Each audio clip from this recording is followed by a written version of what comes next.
ada untuk menagih hutang di situ.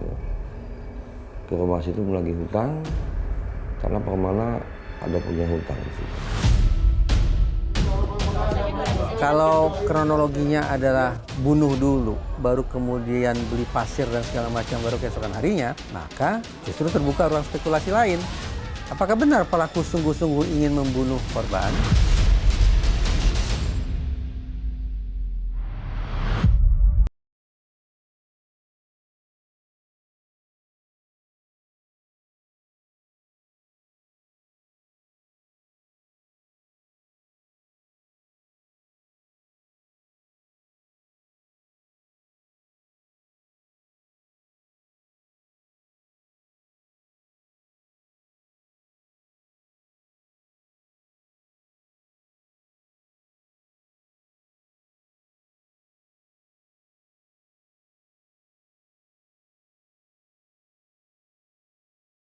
Bangkai ditutupi, baunya akan tercium juga.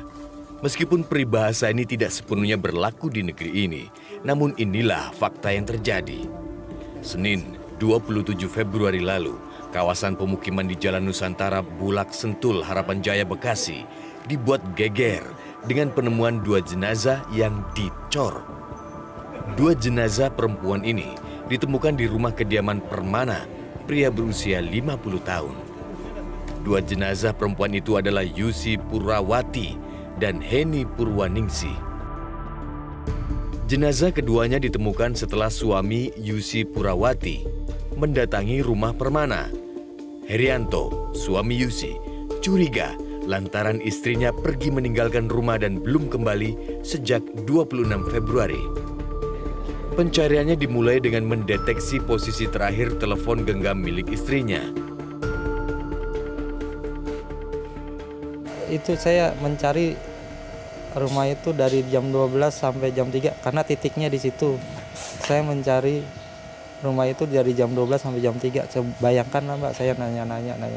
Tapi kami udah close, kami sudah mengikhlaskan gitu. Tidak pernah terbesit sedikit pun di benak Herianto, nyawa istrinya akan berakhir di tangan Permana. Sebab Yusi dan Permana saling kenal karena keduanya adalah teman satu SMA. Herianto pun juga cukup mengenal sosok Permana. Meski tak habis pikir dengan nasib pahit yang menimpa istrinya, pria yang sehari-hari bekerja sebagai sopir di sebuah kementerian ini mengaku sudah mengikhlaskan kepergian belahan jiwanya. Kalau dengan pelaku teman SMA, kalau dengan Bu Heni teman SMP. Gitu. Tapi mereka udah sering ketemu, saya pun kenal banget gitu. Jadi intinya kembali ke kekuasaan Allah Subhanahu wa Ta'ala yang telah membantu saya menemukan istri saya. Itu saya rasakan banget gitu. Saya rasakan banget karena tidak ada terbesit sedikit pun bahwa Pak P yang melakukan gitu. Entah apa yang merasuki pikiran Permana hingga tega menghabisi 2 nyawa perempuan sekaligus yang bertamu ke rumahnya. Untuk menutupi jejak, Permana mengecor 2 jenazah korban di dalam rumahnya dengan teknik ala kadarnya. Saat pembongkaran jenazah dilakukan Selasa pagi, hasil cor-coran pun belum kering benar. Celakanya, Permana yang diduga sebagai pelaku pembunuhan 2 perempuan ini tidak bisa dimintai keterangan terkait tindak pidana yang dilakukannya. Sebab akhirnya ia pun memilih menghabisi nyawanya sendiri. Ditemukannya di mana, Pak? Ya, di bawah tangga ya. Dua-duanya di bawah tangga, Pak? Ya, di bawah tangga yang ditemukan secara bertumpukan. Ya. Benar-benar dicor, Pak? Ada luka-luka? Ya, ditutup dengan coran semen, bawah tangga, terus di atas ubin ya. Ada luka evakuasinya gimana? Siapa? Ada luka nggak, Pak? Ya, nanti dari apa luka di mananya kan sudah dibawa tadi. Pak, selama pembongkaran kesulitan atau gimana? Tidak ada.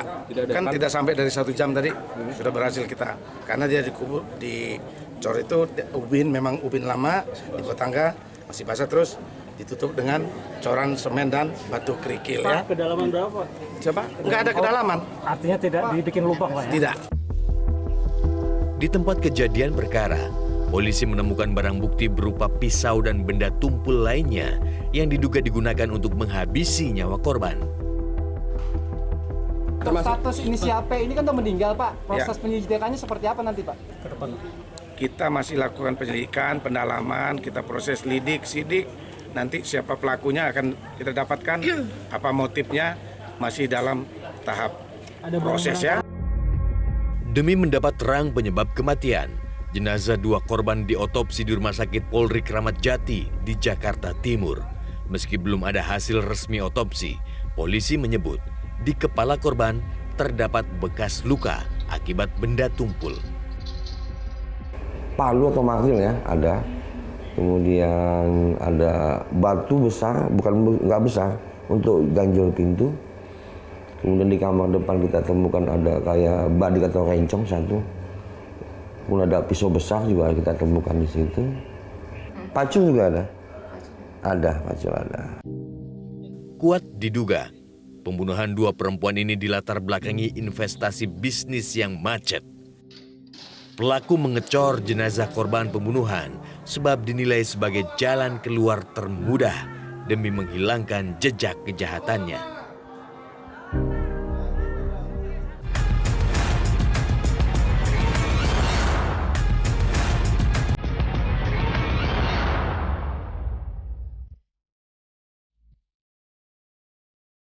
Kuat diduga Minggu sore 26 Februari 2023 adalah hari terakhir Yusi dan Heni menghirup udara kehidupan. Berniat menagih pembagian hasil usaha kepada Permana, namun justru berakhir kehilangan nyawa. Dari pantauan kamera CCTV, terlihat 2 perempuan ini datang ke rumah kontrakan Permana secara bersamaan. Kuat diduga korban dan pelaku memang sudah saling berkomunikasi sebelumnya. Yusi dan Heni datang berboncengan dengan sepeda motor sekitar pukul 17:10. Mereka mengikuti Permana yang sudah berada di depannya, baik korban dan pelaku, kemudian sama-sama memarkir motornya di halaman rumah Permana.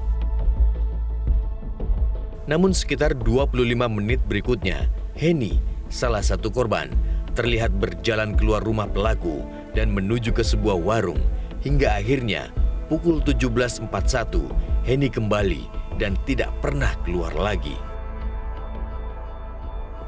Dari beberapa alat bukti yang realitas miliki, patut diduga bahwa peristiwa pembunuhan terjadi di rentan waktu pukul 17:37 hingga 20:37 waktu Indonesia Barat. Sebab pada malam harinya di Minggu 26 Februari lalu, Permana sempat menghubungi dan mentransferkan uang kepada salah satu ponakannya. Keesokan harinya, di Senin malam, tepatnya di 27 Februari, Permana kembali mengirimkan pesan kepada keponakannya berisi permintaan maaf dan juga berisi bahwa dia akan menitipkan anaknya yang dimana diduga saat itu Permana akan menghabisi nyawanya sendiri sesaat sebelum pintu rumahnya didobrak oleh warga dan juga suami korban.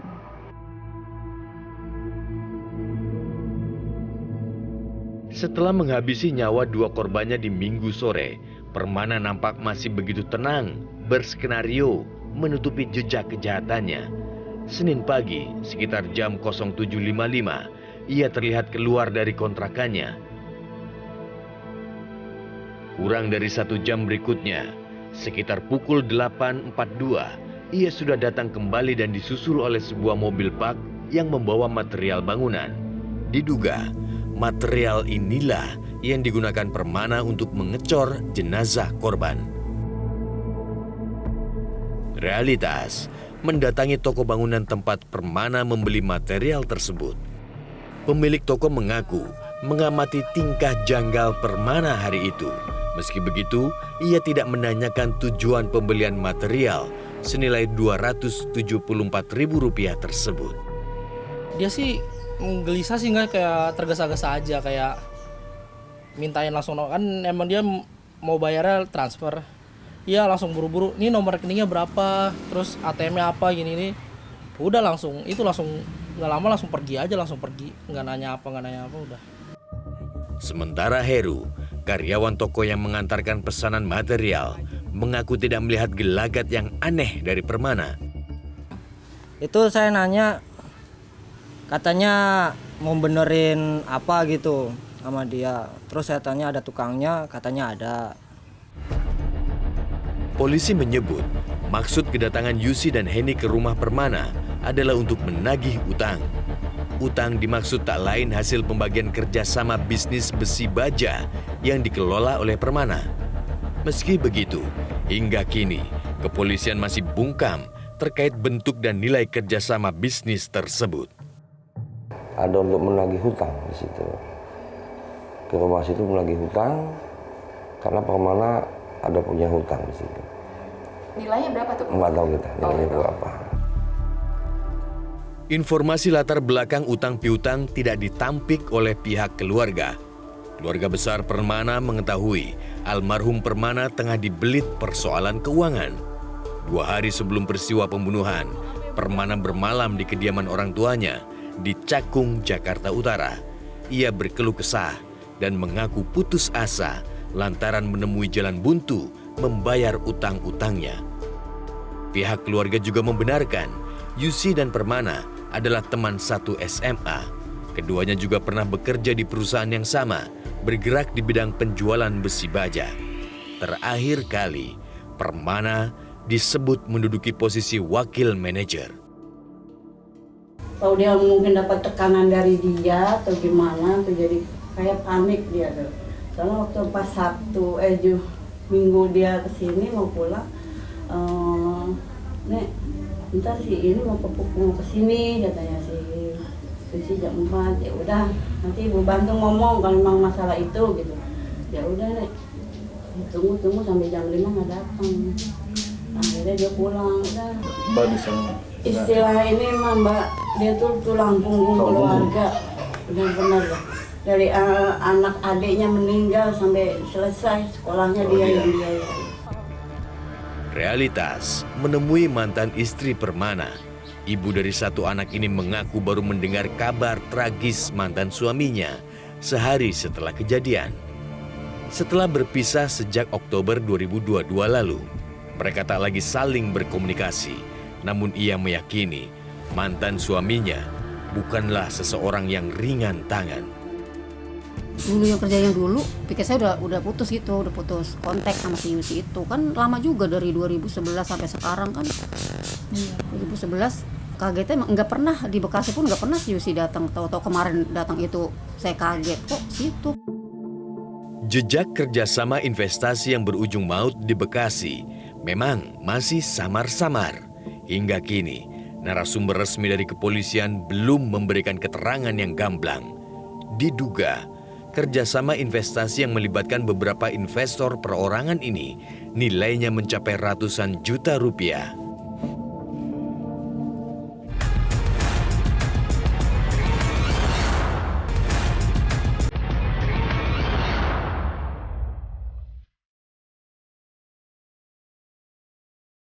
Kasus pembunuhan berujung pengecoran terhadap korbannya bukanlah kali yang pertama terjadi di negeri ini.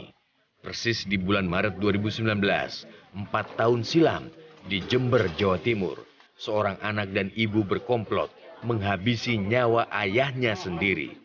Surono dihabisi nyawanya oleh anaknya sendiri, gara-gara diduga bermain api dengan perempuan selain ibunya. Kasus ini terungkap setelah Bahar, yang tak lain anak dari Surono, melaporkan ke Kepala Desa Sumber Salak, Kecamatan Ledokombo, Jember. Bahar mengaku ayahnya telah dibunuh oleh seseorang dan jenazahnya dicor di bawah bangunan musola. Namun dari hasil penyidikan polisi, belakangan diketahui laporan Bahar hanyalah skenario sandiwara semata. Sebab pelaku pembunuhan yang sebenarnya adalah ia sendiri, dibantu oleh ibunya, yaitu Bu Sani. Peristiwa pembunuhan dilakukan pada Maret 2019 dan dilaporkan pada November 2019. Di tahun yang sama, 2019, seorang pegawai negeri sipil Palembang, Aprianita, juga dihabisi nyawanya secara keji. Setelah lebih dulu diracun, jenazah korban ditemukan di cor semen di sebuah taman pemakaman umum, tempat salah satu pelaku pembunuhan bekerja.